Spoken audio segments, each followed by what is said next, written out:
15절. 내게 주어진 하나님의 은혜에 따라 내가 지혜로운 주 건축자로서 기초를 놓았고 다른 사람이 그 위에 세우되 저마다 어떻게 그 위에 세울지 주의할지니라. 아무도 이미 놓은 기초 외에 능히 다른 기초를 놓을 수 없나니 이 기초는 예수 그리스도시니라. 그런데 만일 어떤 사람이 이 기초 위에 금이나 은이나 보석이나 나무나 건초나 짚을 세우면 각 사람의 일이 드러나리라. 그 날이 그것을 밝히 드러내리니 이는 그것이 불에 의해 드러나고 그 불이 각 사람의 일이 어떤 종류인지 그것을 시험할 것이기 때문이라. 어떤 사람이 그 기초 위에 세운 일이 남아 있으면 그는 보상을 받고 어떤 사람의 일이 불타면 그는 보상의 손실을 당하리라. 그러나 그 자신은 구원을 받되 불에 의해 받는 것 같이 받으리라. 그런데 내가 어찌하여 내 형제를 판단하느냐? 어찌하여 내 형제를 무시하느냐? 우리가 다 그리스도의 심판석 앞에 서리라. 기록된 바 내가 살아있음을 두고 맹세하노니 모든 무릎이 내게 굴복하고 모든 혀가 하나님께 자백하리라 주가 말하노라 하였느니라. 그러므로 이와 같이 우리 각 사람이 자신에 관하여 하나님께 회개 보고를 하리라. 우리가 반드시 다 그리스도의 심판석 앞에 나타나리니 이로써 각 사람이 좋은 것이든 나쁜 것이든 자기가 행한 것에 따라 자기 몸 안에 이루어진 것들을 받으리라. 기도하겠습니다. 주님, 이 시간을 주님 이끌어 주시고 또한 주님께서 모든 영광을 받아 주십시오. 그리고 말씀을 은혜로 권능으로 입혀 주시고 주의 말씀을 담대하게 선포할 수 있게 하옵소서. 그리고 우리를 주님께로 가까이 이끌어 주시기를 원하옵나이다. 모든 영광을 받아 주시기를 원하며 우리 주 예수님의 귀하신 존함을 받들어 기도합나이다. 아멘. 앉으시겠습니다. 자, 성경에는 심판이 있다라고 말했습니다. 믿지 않는 자들에 대한 심판은 큰 흰 왕자 심판에서 있게 될 것이고 그리스도인들도 심판에서 예외가 될 수 없고 또한 이제 그리스도의 심판석이라는 또 다른 하나님의 그 심판석에서 우리가 서서 심판을 받게 될 것이라고 했습니다. 그래서 모든 이 세상에 사는 모든 사람들은 다 심판에서 예외가 없다라는 것을 우리는 인지해야 할 것입니다. 그리고 심판을 우리는 준비해야 합니다. 특히 구원받은 자들의 심판에 대해서는 우리는 소홀히 하기 쉬운데 이것에 대해서 오늘 그리스도의 심판석을 통해서 우리는 깊이 있게 깨닫고 또 우리가 어떻게 살아야 할 것인지를 우리가 생각해보는 시간이 되었으면 좋겠습니다.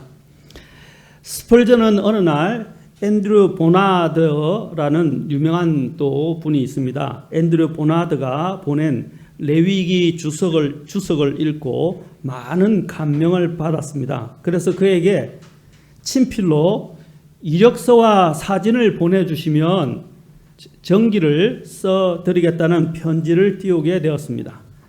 얼마 후 그 앤드류 보나드가 다음과 같은 서신을 보내왔습니다. 친애하는 우리가 스펄전 목사님은 잘 아시죠? 찰스 스펄전 워낙 유명한 설교의 왕자라고 불려지는 분입니다. 그래서 이 스펄전 목사님은 설교의 왕자라 불려지면서 웬만한 분들은 스펄전의 책이 없는 분들이 없을 정도로 굉장히 유명한데 이분이 사실 독립신대교의 목사님이세요. 많은 분들이 몰라요. 이분은 미국에 있는 아메리칸 베프티스트 얼라이언스하고 같이 늘 싸움을 했던 분입니다. 교단하고 싸웠다는 것입니다. 이 정도로 굉장히 저명한 독립침례교의 목회자이십니다. 자, 이 스펄전 목사님에 대해서 보나드가 편지를 쓰면서 답장을 쓰면서 이렇게 했습니다. 친애하는 스펄전 선생님, 여기에 나의 경력과 사진을 붙여 보냅니다. 조금만 더 늦게 부탁했어도 더 나은 사진을 보낼 수 있었을 걸 그랬습니다. 그 이유는 머지않아 내가 온전히 주의 형상과 같이 될 것이기 때문입니다. 그래서 주님의 이런 형상의 모습을 사진을 찍어서 보낼 수 있었더라면 더 좋았을 건데, 거기 조금만 더 늦게 했더라면, 지금은 아직 주님은 안 오셨지만 그의 마음은 주님이 오실 것처럼 그렇게 살아가면서 그런 마음으로 답장을 썼다는 사실입니다. 여러분, 우리가 주의 모습으로 변화되어서 그 변화된 모습을 사진으로 이렇게 남긴다면, 사진을 찍는다면 얼마나 영광스럽고 멋있겠습니까? 아마 우리가 생각해도 너무 잘생기고 너무 이쁘고 너무 아름답고 또 황홀한 그런 모습일 것입니다. 아마 눈이 부셔서 도저히 볼 수 없을 정도로 영광스러운 몸을 입고 우리는 주님과 같은 형상의 모습을 입고 아마 서게 될 것입니다. 그 날이 바로 우리가 천국에 가는 날입니다. 그 천국에 가서 먼저 그리스도의 심판석을 이제 우리가 통과하고 그 다음에 그 이후에 이제 주님 앞에서 영광스러운 모습으로 영혼을 살게 될 것이라는 것입니다. 주님 안에서 잠든 그리스도인들이 죽은 자 가운데서 부활하는 일이나 그리스도께서 공중으로 강림하실 때 살아있는 그리스도인들이 공중으로 들림받는 것은 굉장히 기쁘고 가슴 벅찬 일이긴 하지만 이와 함께 우리가 성경 전반을 통해서 그리스도의 심판석의 오늘 중대성과 그 심각성에 대해서 좀 알고 대비하면서 이 세상을 살아가야 한다고 저는 생각합니다. 그래서 이런 의미에서 볼 때 그리스도의 심판석은 우리 그리스도인들로 하여금 그 날을 대비하면서 영적 경각심과 근신하는 자세를 갖고 살아가도록 하는 강력한 동기가 될 수 있을 것입니다. 그리스도인들은 자신이 구원받은 것으로 만족해서는 안 됩니다. 우리 모두는 다 그리스도의 심판석에서 우리가 아까 일한 것에 따라서 우리가 한 것에 따라서 상을 받게 될 날이 올 것이라는 것입니다. 많은 그리스도인들이 안일하고 세상적이며 육신적이고 타락한 삶을 사는 이유는 이후에 그리스도의 심판석에서 받게 될 심판과 상에 대해서 무지하거나 이를 가볍게 여기기 때문입니다. 바울 사도가 그리스도의 심판석과 관련해서 전에 우리가 살펴봤지만 우리가 주님의 공포라고 했죠. 주님의 두려우심을 알므로 사람들을 설득한다라고 말했습니다. 주님의 두려우심, 테러라고 이야기했죠. 테러, 바로 이것은 얼마나 두려운 일인가라는 것을 진지한 의도로 우리에게 일깨워주면서 경각심을 불어주고 있다는 것을 기억해야 합니다. 그래서 사도 바울도 빌립보서 2장 12절에서 이렇게 말하고 있습니다. 한번 같이 봅시다. 빌립보서 2장 12절에서 하반절에 우리에게 이렇게 말씀하고 있습니다. 자, 뒤에 보니까 뭐라고 했어요? 두려움과 떨림으로 너희 자신의 구원을 일하여 드러내라. 여기서 우리가 요즘 회사에서 용어를 많이 쓰죠. 워크아웃 한다. 이런 말들을 신문이나 또 이런 여러 가지 세미나나 직장에서 많이 듣게 될 것입니다. 또 심지어는 학교에서도 쓰더라고요. 워크아웃 한다고 한다고. 그죠? 그렇죠. 워크숍 또는 워크아웃이란 말을 많이 쓰는데 여기서 사실 이것을 문자적으로 보면 워크아웃이라고 되어 있어요. 이 말은 무엇입니까? 바깥으로 어떻게 해요? 일하여 여기 있는 그대로입니다. 일하여 그것을 밖으로 드러내라라는 것입니다. 어떤 것을 드러내라는 것입니까? 일한 것을 드러내라는 거죠. 어떤 태도로? 두려움과 떨림으로 너희 자신의 구원, 우리의 구원이 진짜 구원받은 것인지 또 구원받은 사람으로서의 모습을 어떻게 해요? 두려움과 떨림으로 그것을 밖으로 드러나게 해야 한다는 것입니다. 이게 열매와 같은 거예요. 구원받은 사람은 달라진다는 것입니다. 구원받은 사람의 삶의 방향과 태도가 달라진다는 것입니다. 그리고 그의 삶에 또한 나타나는 열매들이나 심지어는 우리가 일이라고 하는데 일이 우리는 행위로 구원받지는 않습니다. 그러나 구원받은 사람들은 저절로 그 믿음에 의해서 믿음이 일함으로 인해서 그 행위가 뒤따라오게 되어 있다는 것입니다. 그런데 구원만이 전부가 아니라는 것입니다. 많은 사람들이 구원이 그냥 전부고 구원에서 모든 것을 삶을 그저 끝내버리는 사람들이 있습니다. 그것은 어리석은 생각입니다.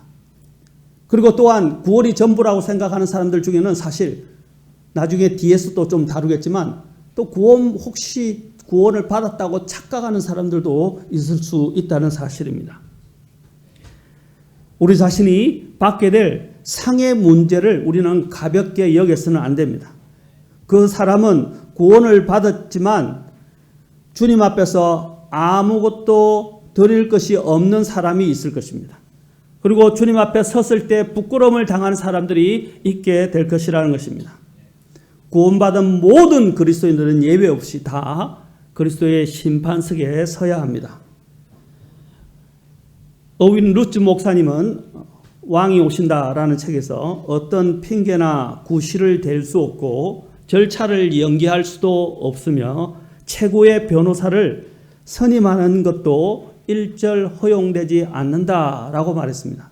우리가 각자 써서 우리가 행한 것들에 따라서 아까 로마서 14장을 통해서 봤죠. 고린도후서 5장 10절을 통해서 봤죠. 우리가 각자 행한 것에 따라서 다 행한 것들을 주님 앞에 다 해명해야 합니다. 우리 각자가 다 해명하는 거예요. 여러분 보통 보면 변호사가 다 하잖아요. 아까 여기서 그것들은 변호사가 없어요.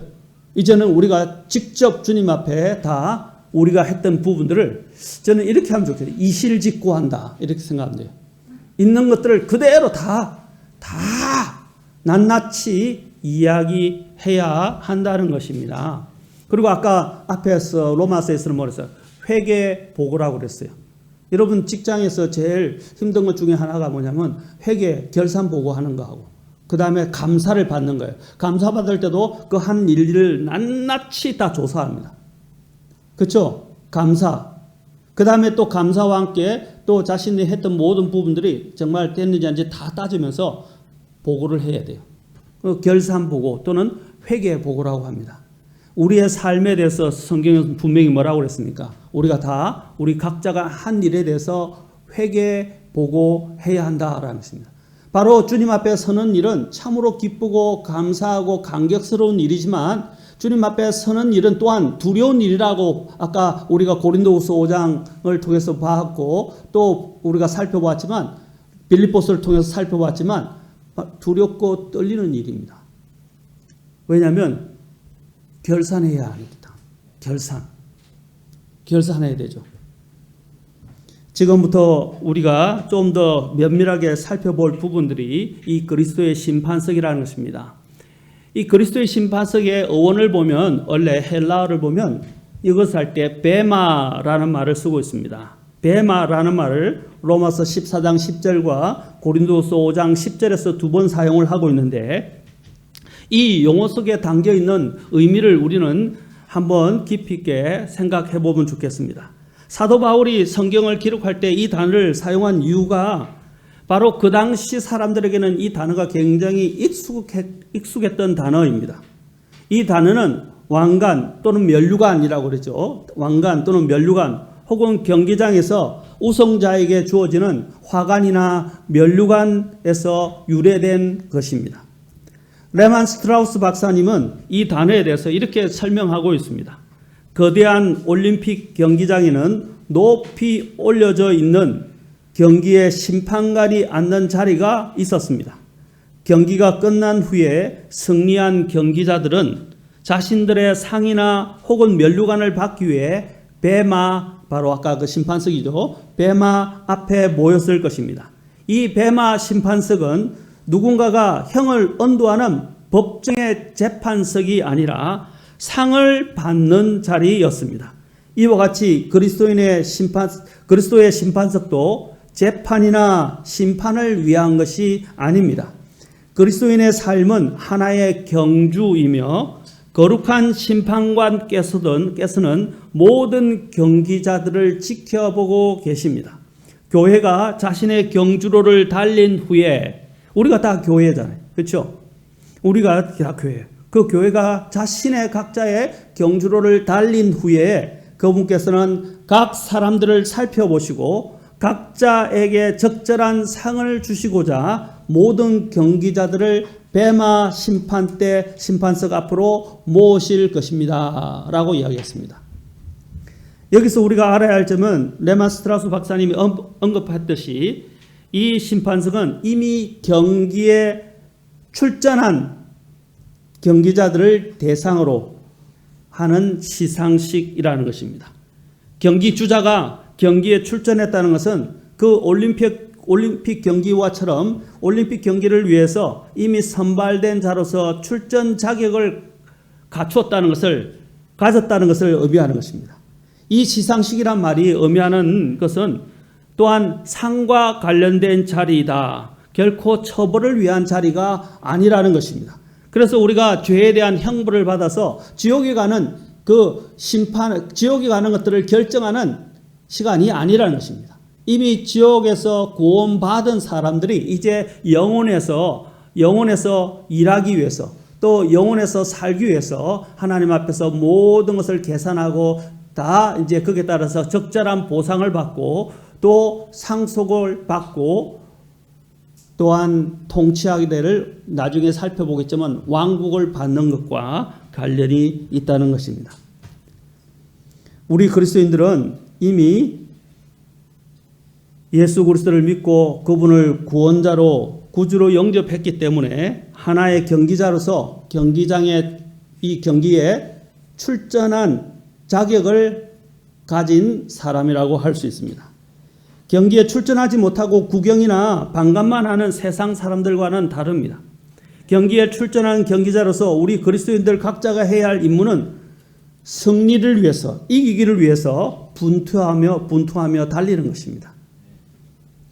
달릴 때 다른 선수가 어떻게 달리는지, 뭘 하는지 그런 모습을 보는 것들은 심판에서 경기에서 지는 것입니다. 그걸 볼 겨를도 없어요. 특히 육상 경기할 때 다른 사람을 절대로 쳐다보면 안 됩니다. 목표만 보고 달려가야 합니다. 다른 사람이 어떻게 달리는지를 보려고 고개를 돌리는 순간 어떻게 해요? 그만큼 속도가 지연됩니다. 그렇죠? 그리고 중심을 잃을 수 있다는 사실입니다. 그러다 자칫 잘못하면 자신이 있던 그 경주로 그 트랙을 벗어날 수도 있다는 사실입니다. 그러면 규칙 위반으로 탈락될 수도 있습니다. 그래서 주변을 둘러보며 구경할 여유가 없습니다. 경기에서 그런 행위는 자만에서 나오는 것이고 또 경기를 지게 만드는 요소가 됩니다. 우리 그리스도인들은 관람이나 관광을 떠나는 사람들이 아닙니다. 달리기를 하는 모든 자들 중에서 한 명만이 어떻게 합니까? 한 명만이 왕관을 얻습니다. 지금은 금메달, 은메달, 동메달 이렇게 또 대상 그다음에 우수상, 최우수상 이렇게 상이 정해져 있지만 여기서 이제 비유어에서 이야기한 것은 달리면 한 사람만이 1등을 하게 된다 이 말입니다. 그 1등을 해서 상을 얻는 것처럼 그렇게 우리의 인생의 경주를 할 필요가 있다라고 사도 바울은 이야기하고 있습니다. 자, 고린도전서 9장 24절과 25절도 우리가 가서 한번 보도록 하겠습니다. 고린도전서 9장 24절과 25절입니다. 경주할 때 달리는 자들이 다 달릴지라도 한 사람이 상을 받는 줄을 너희가 알지 못하느냐? 너희도 상을 받도록 이와 같이 달리라. 이기려고 애쓰는 자마다 모든 일에서 절제하나니 이제 그들은 썩을 관을 얻고자 그 일을 하되 우리는 썩지 아니할 관을 얻고자 하느니라. 자, 이 세상 사람들이 달리면서 받게 되는 그 상은 어떻게 된다고 그랬어요? 썩어 없어질 것이다 라고 그랬어요. 그러나 우리가 받게 될 상은 어떻다고요? 썩지 아니한다 이 말입니다. 영원하다. 그래서 짐 엘리어스 물에서 영원한 것을 위해서, 그렇죠? 영원하지 않는 것을 버리는 자는 결코 바보, the fool, 어리석은 자가 아니다라고 이야기했어요. 그렇죠? 그래서 지킬 수 없는 것들을, 그렇죠? 지키려고 하지 말고, 그렇죠? 영원히 잃지 아니하는 것을 위해서 달리라. 원문은 그래요. 영원히 잃을 수 없는 것을 위해서, 그렇죠? 지킬 수 없는 것을 버리는 자는 바보가 아니다 이 말입니다. 어리석은 자가 아니다 말입니다. 여기서도 마찬가지입니다. 우리가 받게 될 그 상은 썩지 아니하는 것입니다. 그리고 영원한 것입니다. 사랑하는 성도 여러분, 이것을 위해서 어떻게 하라고 말하고 있죠? 한 사람이 상을 받는 것, 한 사람만 상을 받는 것처럼 그렇게 상을 받도록 어떻게 하라고 했어요? 내가 상을 받기 위해서 달리는 것처럼. 저는 이 말씀을 보면서 제가 어릴 때 운동회 하던 생각이 납니다. 운동회 얼마나 열심히 합니까? 그렇죠? 그때 운동회 하면서 저도 달리기 하면서 지본 적은 없지만 늘 상을 받았지만 상을 받을 때 얼마나 기쁩니까? 그리고 뭐 다른 거 안 보입니다. 그리고 1등 하게 되면 얼마나 큰 기쁨이 있습니까? 그리고 얼마나 자랑스러워요. 자신이 대견스럽고 자랑스럽고 또 사람들에게 나 1등 했다고 또 시상식에 섰을 때도 굉장히 뿌듯하지 않습니까? 바로 이처럼 한 사람만이 상을 얻는 것처럼 이렇게 달리라라고 그랬습니다. 제가 나중에 상을 받게 될 때 오게 되는 그 부가적인 부분에 대해서 뒤에서 말씀을 드리겠습니다. 자, 이것을 위해서는 어떻게 한다고 그랬어요? 25절, 이기려고 애쓰는 자마다 모든 일에서 어떻게 한다고 그랬습니까? 절제한다 그랬어요. 절제한다. 그리스도인들의 미덕 중에 가장 마지막에 꼭 필요한 미덕이 뭡니까? 성령님의 9가지 열매 중에서 갈라디아서 5장에 보면 성령님의 9가지 열매 중에서 제일 먼저 사랑이 나오죠. 그렇죠? 사랑, 그 다음에 기쁨이 나오는데 사랑에서 기쁨, 그 다음에 제일 마지막에 나오는 게 뭐죠? 절제. 그리스도인의 삶을 아름답게 장식하는 것이 뭐냐? 절제하는 겁니다. 자신을 치리할 줄 알고 자신을 다스릴 줄 알고 자신을 통제할 줄 아는 것입니다. 굉장히 중요한 미덕입니다. 많은 사람들의 문제가 뭐냐면 막 이런 처음에 잘하는데 마무리를 못하는 사람들이 있어요. 그런 사람들의 가장 큰 문제가 뭡니까? 마무리가 그런 것은 절제를 요구하는 것입니다. 절제를 해서 마무리를 해야 되고 신실함도 있지만 절제와도 관련되어 있어요. 자기를 절제해서 끝까지 책임을 지고 잘 완수를 해야 합니다. 이 절제가 모든 것을 아름답게 피날레를 장식해 주는 것입니다.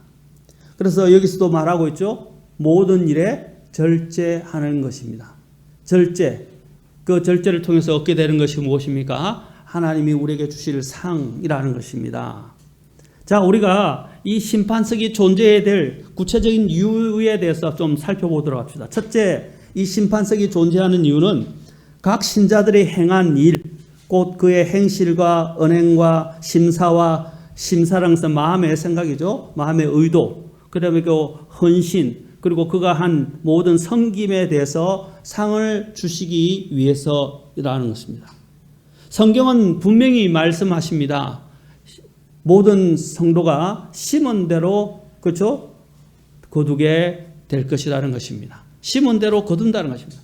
우리는 자꾸 오늘날 우리나라 사람들의 가장 큰 특징이 뭐냐면 빨리빨리 문화 때문에 요령을 터득해요. 일하는 정말 그 기술과 그 정말 안에 있는 것들을 터득하려고 하기보다는 요령만 터득해서 그 상황만 빨리빨리 넘어가려고 한다는 것입니다. 빨리빨리 성취하고 싶어 한다는 것입니다.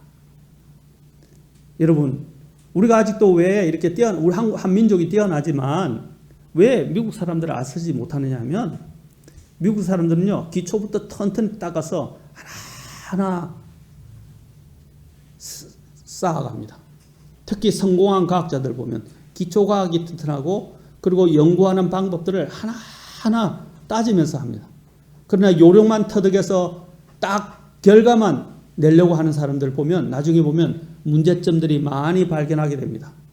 특히 컴퓨터, 제가 회사에서 일할 때 전산팀들하고 컴퓨터 전산팀들하고 많은 회의를 했었는데 자꾸 에러가 발생해 문제가 생기는 거예요.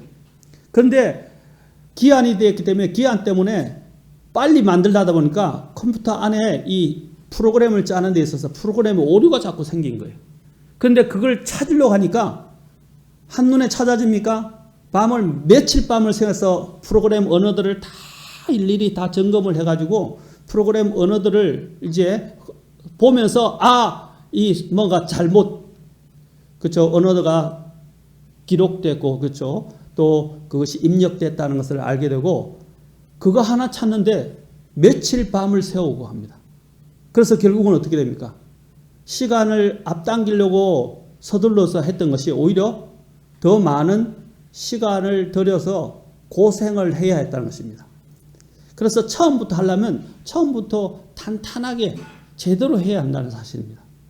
여기도 마찬가지입니다. 우리가 했던 모든 부분에 대해서 우리는 심은 대로 거두게 될 것입니다. 그렇죠? 두 번째로 우리가 생각할 것은 이 세상을 살아가는 그리스도인들을 격려하기 위해서 하나님께서 또한 이 그리스도의 심판석을 마련했다는 것입니다. 우리는 격려가 필요한 사람들입니다.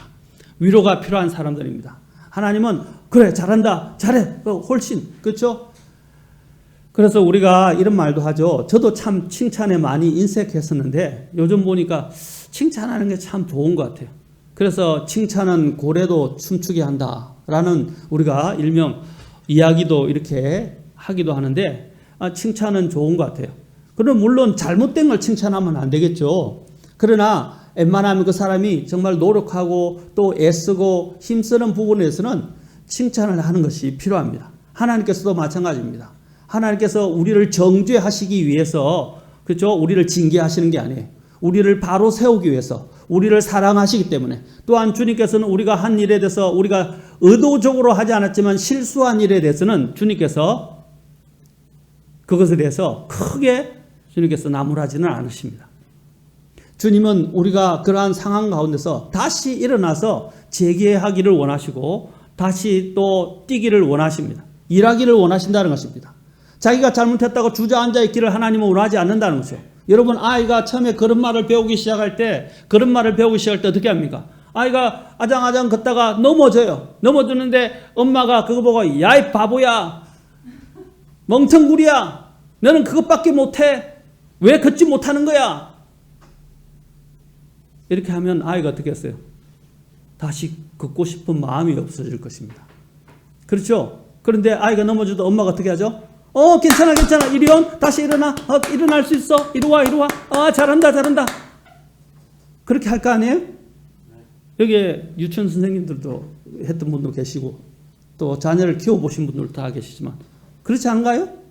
네, 마찬가지입니다. 하나님께서도 우리를 격려하시기를 원하십니다. 하나님이 우리를 무너뜨리시고 우리를 멸망에 이르려고 하시는 것이 아닙니다. 예수님이 이 땅에 오신 목적이 무엇입니까? 우리를 구원하시기 위해서입니다. 예수님께서 말씀을 주신 이유는 뭡니까? 여러 가지 이유가 있지만 우리를 격려하시기 위해서입니다. 그리고 우리를 안내하시기 위해서입니다.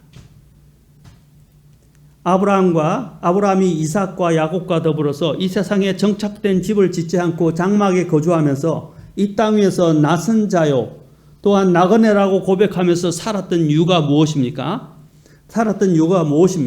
히브리서 11장으로 가서 우리 보겠습니다. 히브리서 11장 9절부터 11절, 13절부터 14절에서 이 부분들을 또한 잘 이야기하고 있습니다. 나중에 또 우리가 모세를 통해서도 보겠지만 먼저 아브라함과 또 이삭과 야곱 보겠습니다. 믿음으로 그는 낯선 나라에 머무는 것 같이 보십시오. 낯선 나라에 머무는 그가 이 땅에 살 때 낯선 나라에 머무는 것 같이 약속의 땅에 머물렀고 심지어는 약속의 땅에도 어떻게 머물렀다고요?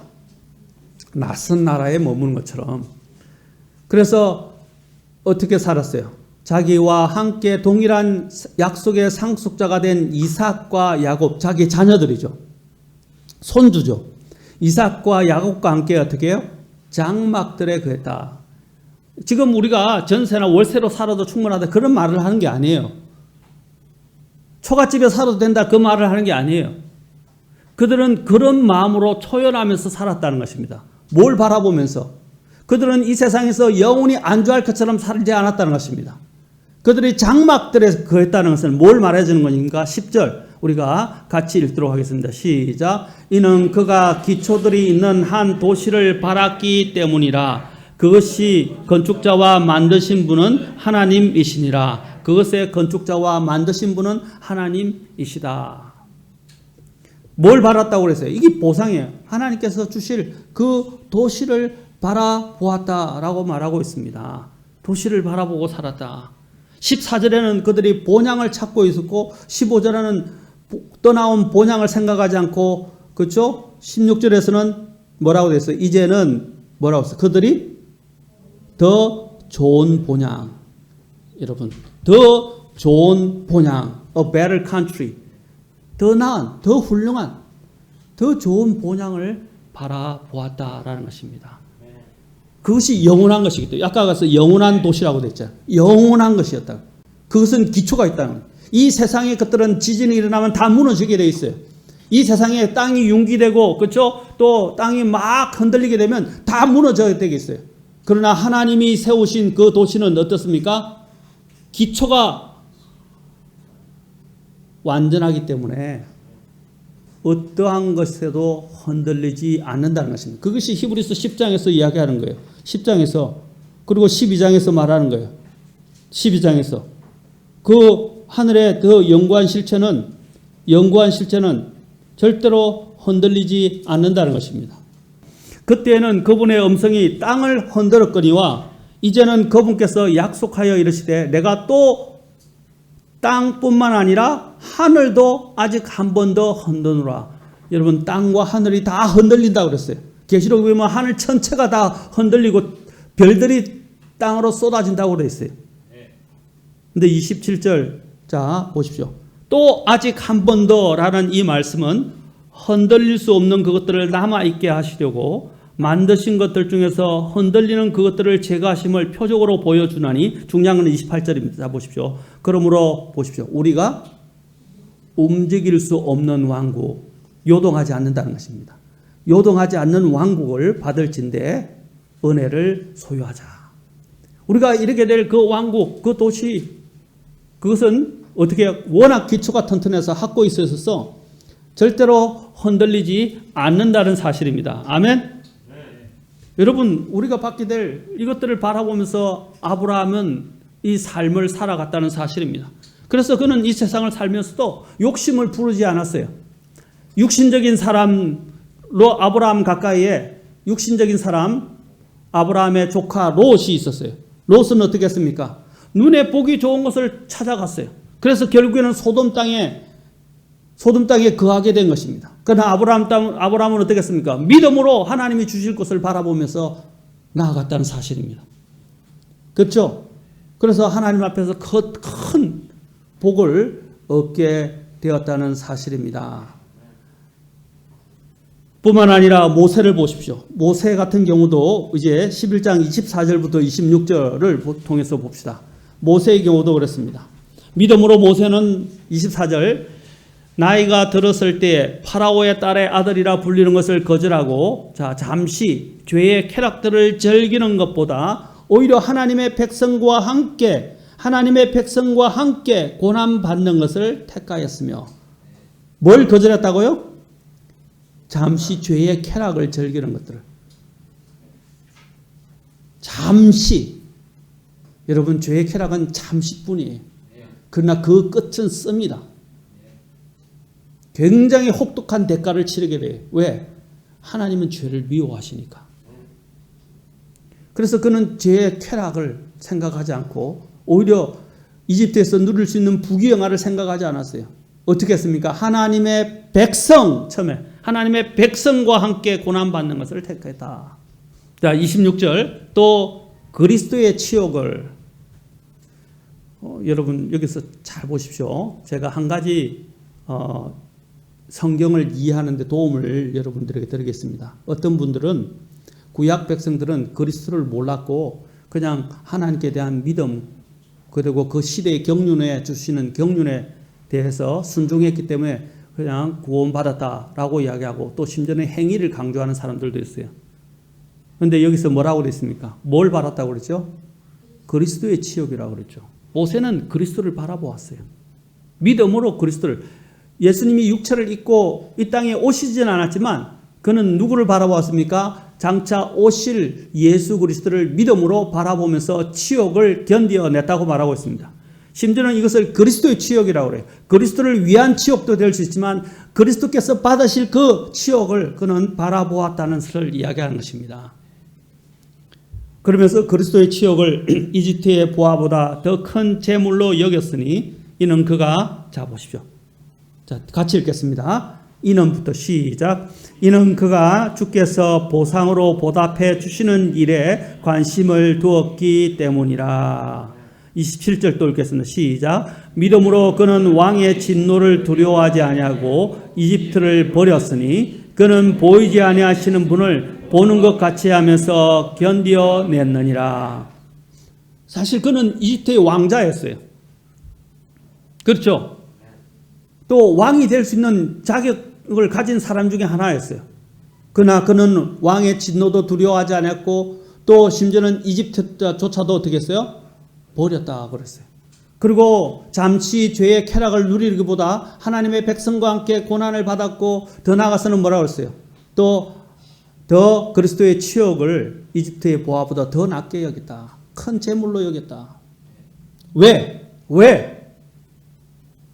주님께서 주실 보상을 바라보았기 때문입니다. 여기는 주께서 보상으로 보답해 주시는 일에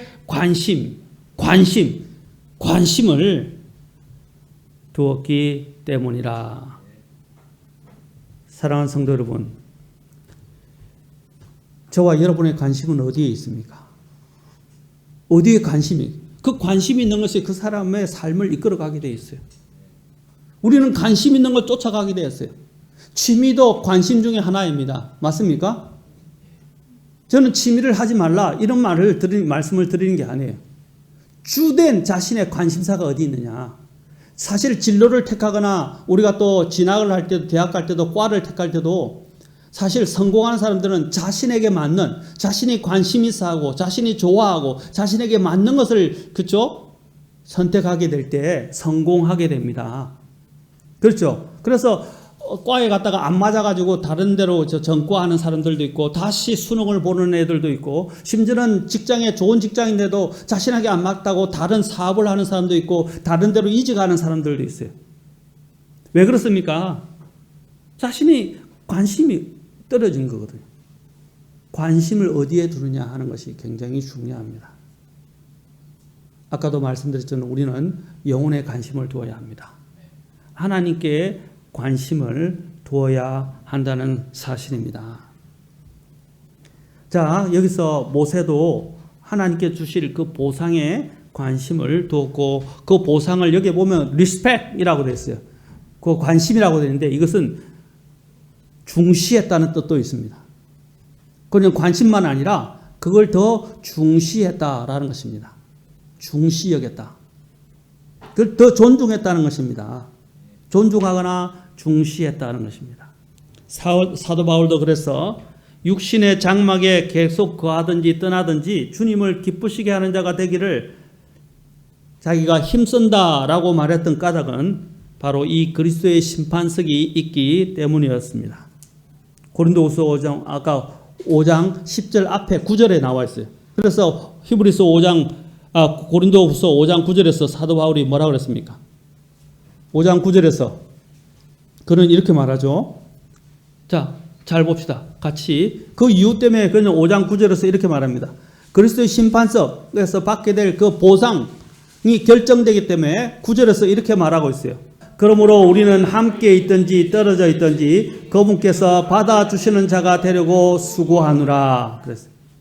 주님께서 받아주시는 자가 되고자 수고하노라 하면서 뭘 이야기했죠? 10절에서 그리스도의 심판석에 대해서 말한 것입니다. 그래서 주님께서 받아주시는 자가 되는 것.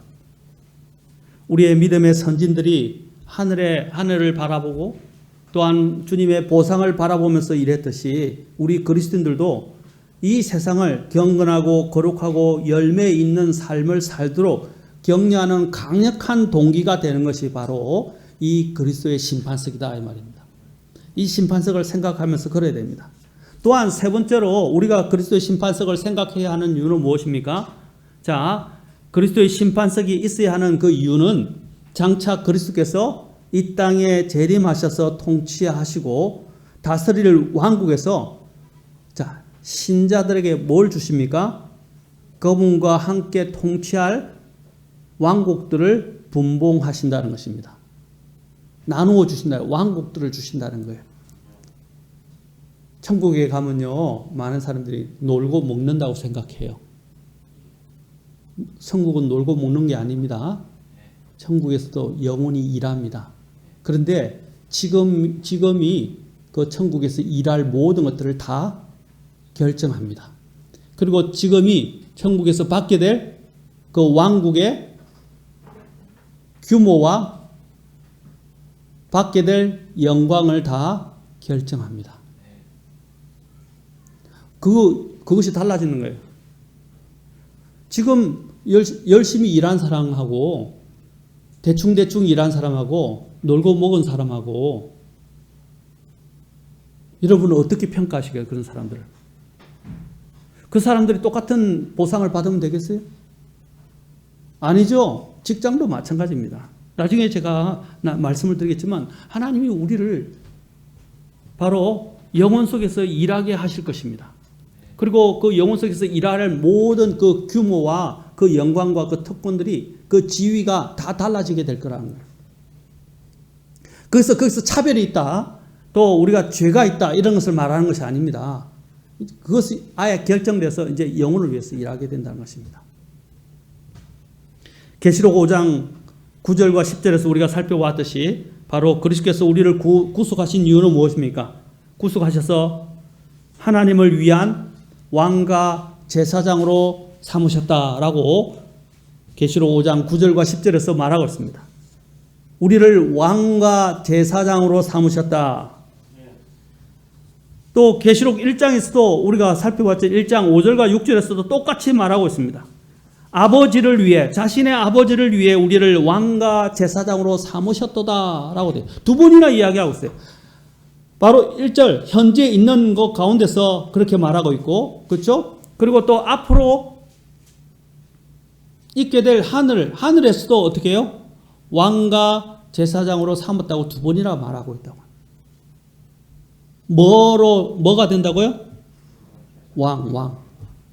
왕은 다스림과 관련되어 있어요. 제사장은 무엇입니까? 하나님을 가까이서 섬기는 것과 관련이 있어요. 여러분이 좋아하는 사람, 요즘 한참 우리나라 한류 때문에 BTS가 난리인데, BTS 그 관람권이 엄청 비싸다고 하더라고요.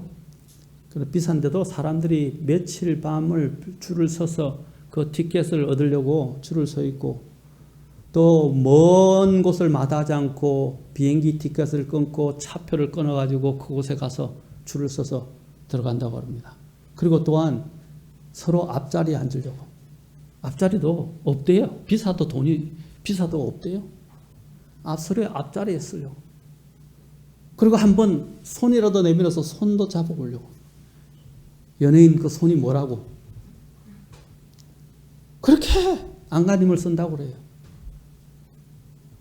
왜 그렇습니까? 자기가 좋아하고 자신이 사랑하고 그저 자신이 선망하는 그 사람 가까이서 손이라도 한번 만져보고 그 사람의 또 목소리를 듣고 한번 그 사람이 안아주기를 한다면 아마 평생 몸을 씻지도 않을 수도 있겠을 거예요. 어떤 사람 그러더래요. 이 손을 이게 장식장에다 여놔야 되겠다고. 그래서 뭐 식지 않고 장갑을 끼워야 되겠다고 하는 사람들도 있더라고요. 우스갯소리로. 마찬가지입니다. 우리 주님을 만나는 것, 우리 주님 가까이서 섬기는 것, 우리 주님과 함께 통치하는 것, 얼마나 영광스러운 일입니까? 그것은 이 세상의 어떤 아이돌하고 비교할 수 없는 거예요. 우리의 진정한 아이돌은 예수 그리스도입니다. 사랑하는 성도 여러분, 이 세상의 아이돌에 빠지지 마세요. 그것은 다 사라집니다.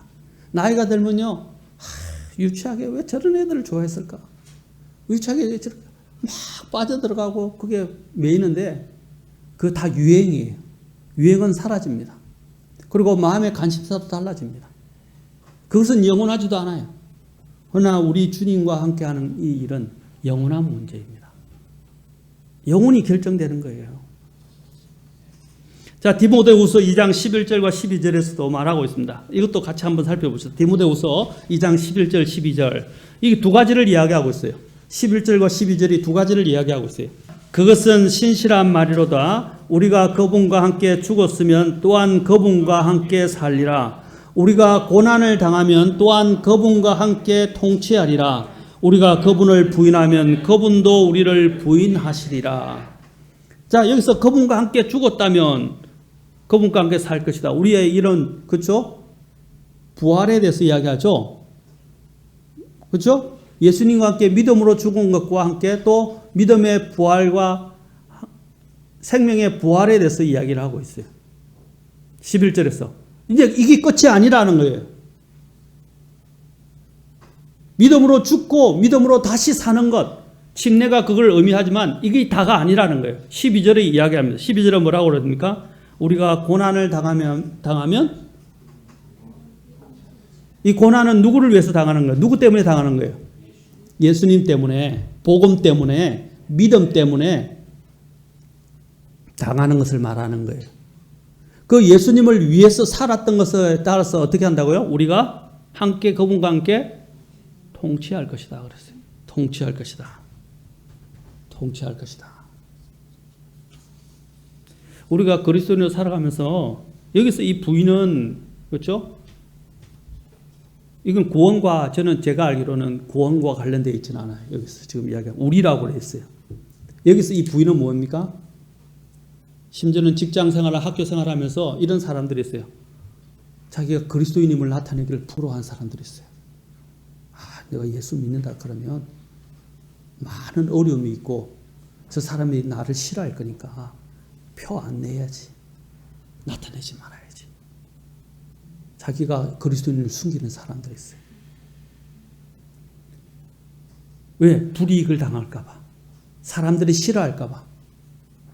심지어는 요즘 와서 코로나 시대에 당신 교회 나갑니까? 교회 가지 마세요.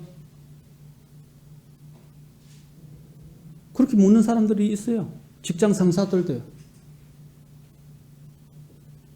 목숨을 걸고라도 나는 그리스도인입니다. 교회는 그리스도인 삶에서 굉장히 중요합니다. 라고 이야기하는 사람이 되어야 합니다. 사랑하는 성도 여러분, 우리는 그리스도를 부인하면 안 돼요. 믿음을 지켜야 됩니다.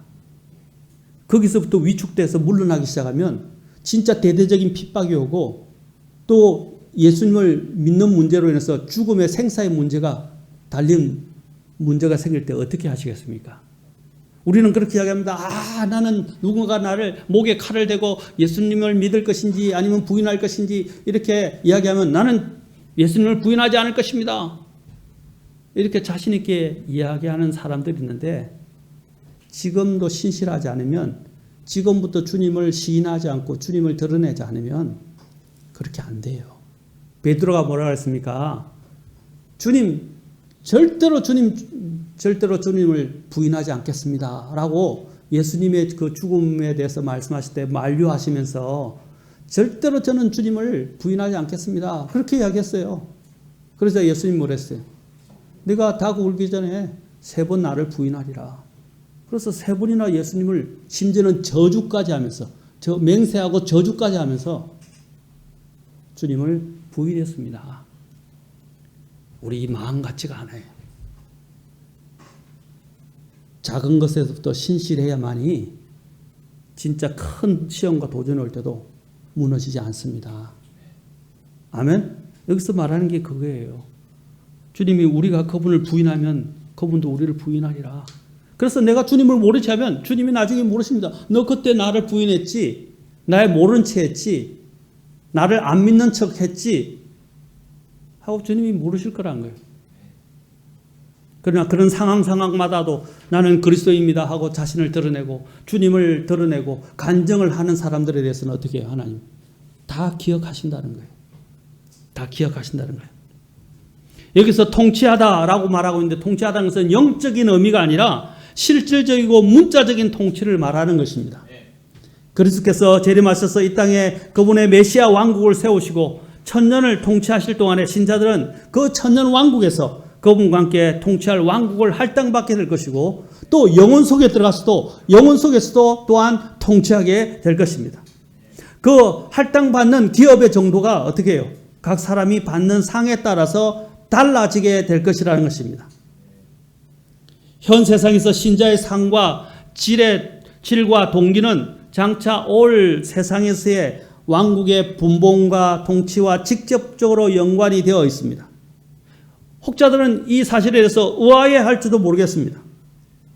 그러나 성경에서 예시된 예화를 통해서 우리는 알 수 있는데, 얼마 전에 우리가 묵상하면서 누가복음 19장 살펴봤죠? 12절부터. 그러므로 그분께서 이르시되 어떤 귀인이 자기를 위해 왕권을 받은 뒤에 돌아오려고 먼 나라로 갈 때에 자기 종 10사람을 불러 그들에게 10머나를 건네주며, 그래서 각 사람에게 얼마씩 들어간 거예요?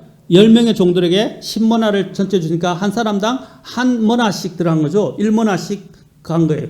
건네주며 그들에게 이르되 내가 올 때까지 뭐라고 그랬죠? 관리하라. 자, 14절. 그런데 그의 국민들은 그를 미워하고 그가 간 뒤에 소식을 보내어 이르되 우리는 이 사람이 우리를 통치하는 것을 원치 아니하나이다 하였더라. 우리는 여기에 10명의 종에 해당합니다.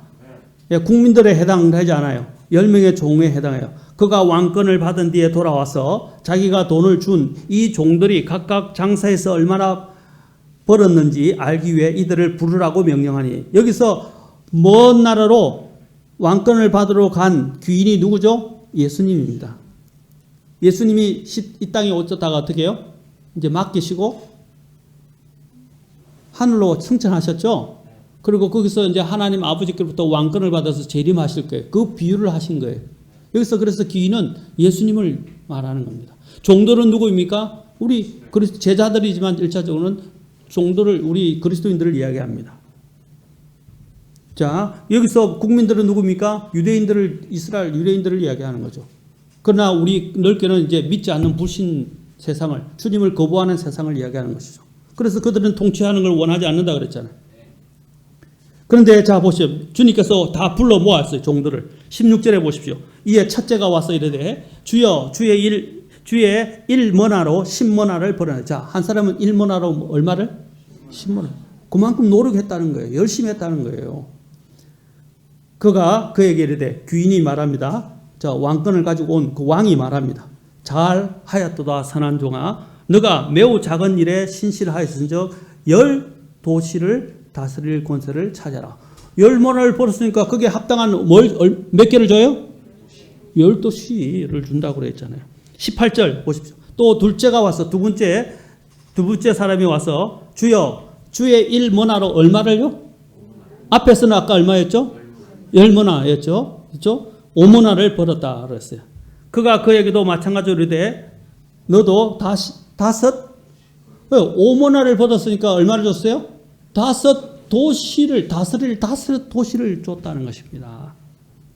또 다른 사람이 와서 이르되 주여 보소서 주의 1머나가 여기 있나이다. 내가 그것을 수건에 싸서 보관해 두었나이다. 주께서 엄한 사람이므로 내가 두려워하였나니 주께서는 맡기지 않은 것을 가져가시고 뿌리지 않은 것을 거두시나이다 하매 그가 그에게 이르되 사악한 종아. 자, 주님이 그 사람을 뭐라고 했어요? 아무것도 안 하고 돈 벌 생각도 안 하고, 그렇죠?